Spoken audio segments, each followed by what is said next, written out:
नमस्कार, capital TV देख रहे हैं आप। मैं हूं आपके साथ पूजा। ब्रेकिंग नाउ में बड़ी खबर आपको बता रहे हैं। ऑपरेशन सिंदूर के जरिए मारे गए आतंकियों की लिस्ट सामने आ चुकी है। हालांकि पहले ही ये बताया जा चुका था कि काफी ज्यादा संख्या में 100 से ज्यादा आतंकियों को ढेर किया गया था ऑपरेशन सिंदूर के जरिए, लेकिन 5 बड़े और मोस्ट वांटेड आतंकी भी ऑपरेशन सिंदूर के जरिए मारे गए हैं, जिसकी लिस्ट सामने आ गई है। नाम बता देते हैं आपको, उसके बाद आगे चर्चा करेंगे और बताएंगे कि किस तरह से भारत की सरकार ने, भारतीय सेना ने आतंकवाद पर कड़ा प्रहार किया है। जो आतंकी मारे गए हैं उसकी जो लिस्ट सामने आई है उसके मुताबिक मुदस्सर खाड़ियान खास उर्फ अबू जुदाल, हाफिज मोहम्मद जमील, मोहम्मद यूसुफ अजहर, खालिद उर्फ अबू अक्शा और मोहम्मद हसन खान का नाम सामने आ रहा है। तो तमाम बड़ी अपडेट आपको बताएंगे। मेरे साथ जुड़े हुए हैं कैपिटल टीवी के editor in chief doctor Manish Kumar. Sir, 5 most wanted आतंकी की लिस्ट सामने आ गई है। मैंने नाम बताया, कितनी बड़ी चोट पड़ी है पाकिस्तान के ऊपर? देखिए, पाकिस्तान का ये पूरा टेरर नेटवर्क ध्वस्त कर दिया हिंदुस्तान ने, और शाबाशी के पात्र हैं हिंदुस्तान के वो तमाम लोग जो ऑपरेशन सिंदूर की प्लानिंग में, टारगेट के सिलेक्शन में, kind of weapon that we used, और जिस क्लिनिकल तरीके से हम लोगों ने इन जिहादियों को 72 हुरों के पास भेजा, वो काबिल तारीफ है। लेकिन दुनिया अंधी है, अमेरिका अंधा है, चाइना अंधा है, ग्लोबल कम्युनिटी को समझ में नहीं आ रहा कि हमने तुम्हारे लिए एक सेफ एंड सिक्योर दुनिया बनाई है इस ऑपरेशन सिंदूर के जरिए। क्या है, पाकिस्तानियों को आप जो है, इंडिया और पाकिस्तान को दोनों को एक पेडेस्टल पे रख करके यहाँ विदेश मंत्री से बात हो रही है, और ये आतंकियों के सरदार से, वहां मुनीर से, मौलाना मुनीर से बात आप कर रहे हो। बस शर्म नहीं आती इन लोगों को? कौन मारा गया? ये कौन है? अबू जिंदाल।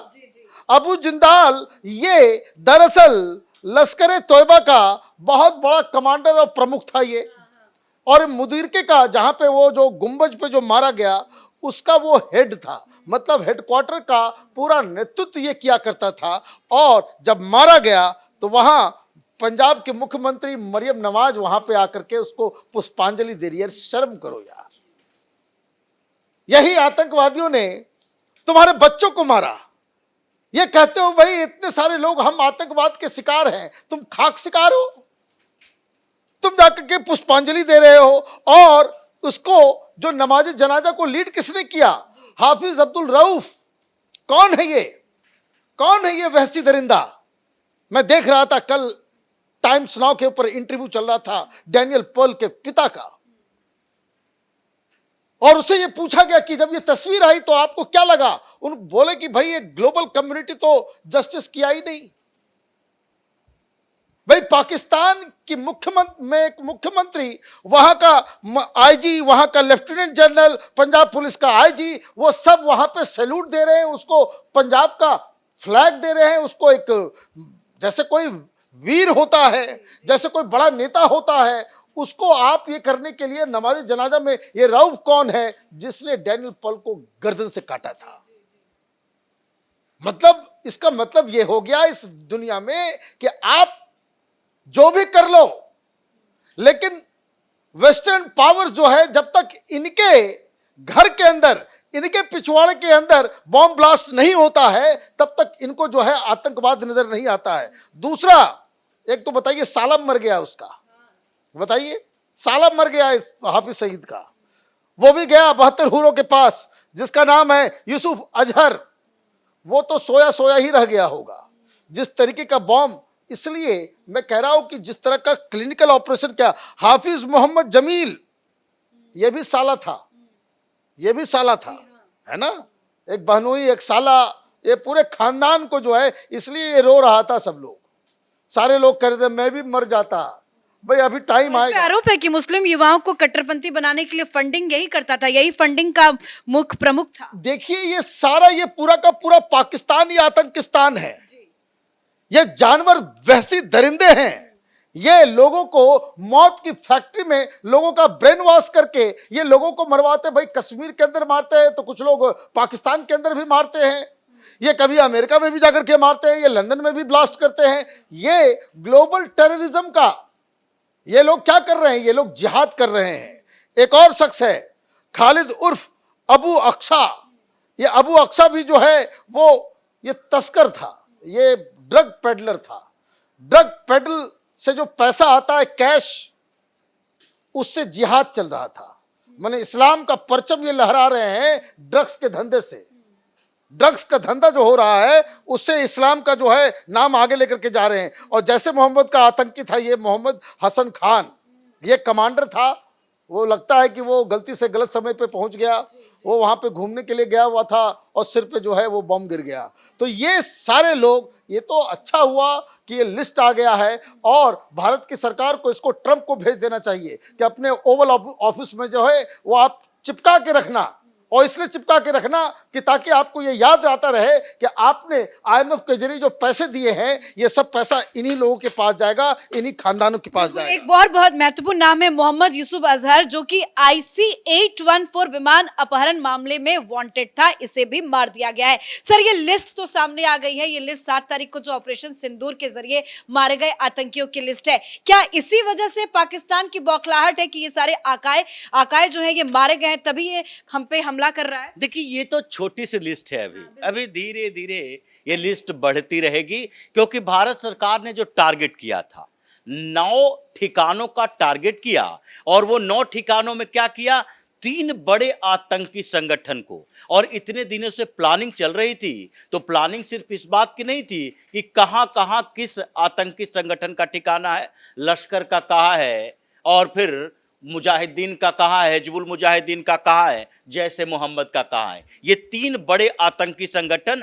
और इसके लीडर को ट्रैक किया जा रहा था। ये तो मसूद अजहर बच गया, बाल बाल बच गया। ये जो बोल रहा है कि हमें भी मर जाना चाहिए था, बाल बाल बच गए, क्योंकि 11 बजे के आसपास वहां से निकल चुका था। और ये जो गैप हो गया, उस गैप में जहां पर वो रहता था, पूरा हेडक्वार्टर उसका रेसिडेंस है वहां पर, लेकिन वो गैप जो हुआ 2-2.5 घंटे का, उसमें भारत को ये जानकारी नहीं मिल पाई कि वो वहां से निकल चुका है। इसलिए जो 9 ठिकाने को टारगेट किया और बाद में जो 12 और ठिकाने को टारगेट करना है, उसमें बड़े बड़े ये खूंखार आतंकियों की लिस्ट भी बनाई गई थी कि कौन कौन वहां पर होगा। ऐसा नहीं है कि ये छोटे मोटे, ये जो हाथ में हथियार लेकर चलता है, उन आतंकियों को टारगेट किया गया था जो हथियार थमाता है, जो आतंकवाद पैदा करता है, जो उसके लिए पैसा इकट्ठा करता है। ये सारे लोग को टारगेट किया गया था। और ये हमले के बाद भी अभी हमला जारी है, जो बार बार ये सरकार कह रही है ऑपरेशन सिंदूर अभी खत्म नहीं हुआ। ये तो ऑपरेशन पाकिस्तान है, जो अभी मिसाइल अटैक किया जा रहा है, वो तो पाकिस्तान की तबाही बर्बादी का प्लान है। लेकिन ऑपरेशन सिंदूर है वो केवल आतंकवादियों के खिलाफ है, और वो आतंकवादी पाताल में भी छुपे रहेगा तो उसे छोड़ा नहीं जाएगा। भारत का यानी कि रॉ और मोसाद की भी इसी बात को लेकर बैठक है कि ये मसूद अजहर नहीं बचेगा, ये हाफिज सईद नहीं बचेगा, ये सारे जो जुंदाल, सईद, अजहर, ये सारे जो बैठे हुए हैं और जिन लोगों को खत्म कर दिया गया और जो बचे हुआ है उसकी भी लिस्ट तैयार है। डर तो दाऊद इब्राहिम को भी है, क्योंकि वो भी पाकिस्तान छोड़ के भाग गया है। बिल्कुल, और दाऊद इब्राहिम तो हिंदुस्तान में वो नेटवर्क चलाता है। आतंकियों को जो लोकेशन चाहिए, जो वहां के लोकल लोग चाहिए, उसके लिए नेटवर्क चलाता है, तो इसलिए इसको भी बख्शा नहीं जाएगा। और अभी जो हर दिन कुछ आतंकी ठिकानों को टारगेट किया जा रहा है, जिसमें अभी बीएसएफ ने लूनी में एक टेररिस्ट लॉन्च पैड को खत्म किया, वहां कम से कम 10 से 12 आतंकी मारा गया। तो अभी टारगेट चल रहा है, और ये जो बड़े बड़े खूंखार नाम देख रही हैं, वो धीरे धीरे भारत सरकार जैसे ही जानकारी मिलेगी, क्योंकि मरने वालों के लिस्ट और नाम पूछने वाले जो यहाँ का सबूत गैंग है, वो तो पहले पाकिस्तान फोन करता, मरियम नवाज को फोन करता कि मरियम जी बताइए कि पाकिस्तान के बहावलपुर में जो हमने अटैक किया उसमें कितने मारे गए, आपके पास तो सारी लिस्ट होगी। क्योंकि भारत सरकार तो वहां अटैक करने के बाद चली है, अब धीरे धीरे जानकारी ले रही है वहां के अपने एसेट से जो जानकारी दे सकता है। तो ये खूंखार आतंकियों की संख्या बढ़ती जाएगी, मरने वालों को, और इसे एक को भी नहीं छोड़ा जाएगा। पाकिस्तान छटपटा ले, मिसाइल अटैक कर ले, ये अपनी तबाही बर्बादी को इनविटेशन, आमंत्रण दे रहा है, लेकिन आतंकी ठिकानों को तो निस्तानाबूद किया जाएगा। ये 9 के बाद जो 12 बचे हुए हैं, जिसकी लिस्ट भारत सरकार ने तैयार की थी, वो 12 भी 1-2 दिन के अंदर ही तबाह हो जाएगा। धन्यवाद सर अपडेट के लिए। तभी मसूद अजहर ये कह रहा था कि भाई मैं भी मर जाता तो अच्छा रहता, क्योंकि उसे भी मालूम है कि अब उसका भी बचना मुश्किल है, क्योंकि भारत ने पाकिस्तानी आतंकवादियों को चुन चुन कर मारा है। ये ऑपरेशन सिंदूर में मारे गए आतंकियों की लिस्ट सामने आई है, जो हमने आपको बताई, जिसमें बड़े बड़े मोस्ट वांटेड आतंकी मारे गए हैं। और यही तो झटका पाकिस्तान को लगा है और इसी वजह से पाकिस्तान बुरी तरह से बौखलाया हुआ है। इस बड़ी खबर में मेरे साथ फिलहाल इतना ही। कैमरा पर्सन अशोक के साथ मैं पूजा, कैपिटल टीवी।